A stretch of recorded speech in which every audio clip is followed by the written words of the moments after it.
send Bob out. When it comes to doing live electrical, there's 2 people, myself and this other guy. Yes, sir. And also too, it's always, it's okay to ask for help. I mean, It's okay to ask for a help. lot of times guys will, because of pride, lower position or this or that, I don't want to help you, know what I mean?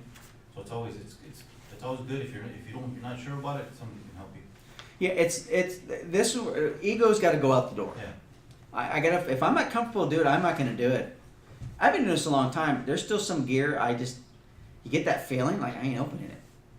I'll go to the back, I'll peel it open. It's some old stuff, I just don't feel comfortable. Like, come on, I don't feel comfortable. You haven't done any maintenance, you did anything? I'll do it over here where it's a little safer to look. I just don't feel comfortable. I'm gonna listen to my gut.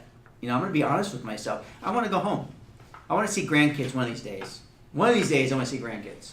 They show up. But I've been burned. I've been burned pretty good. I shared the story just with a couple people. I lost all the skin on 2 weeks before Christmas. Had 2nd degree burn. Lost all the hair.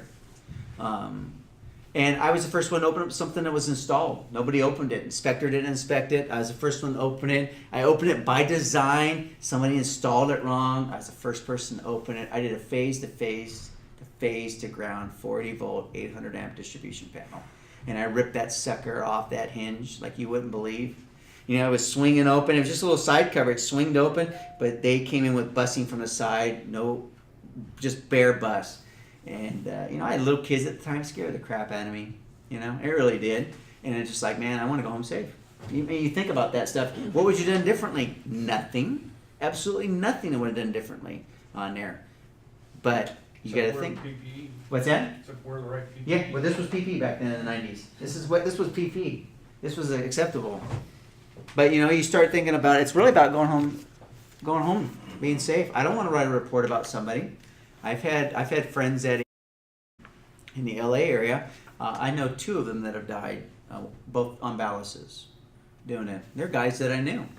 They're guys that my son knew. My son worked with them for a couple weeks, and I said, "Hey, Phil's dead." He's like, "What?" And he was changing emergency balance.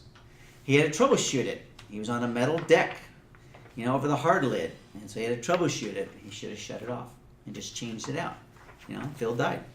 So it's kind of like you go tell your kid, "Hey, remember that guy you worked with that you really got along with? He's not around anymore." So it's not about a pride issue. It's really about being safe when it comes to being qualified.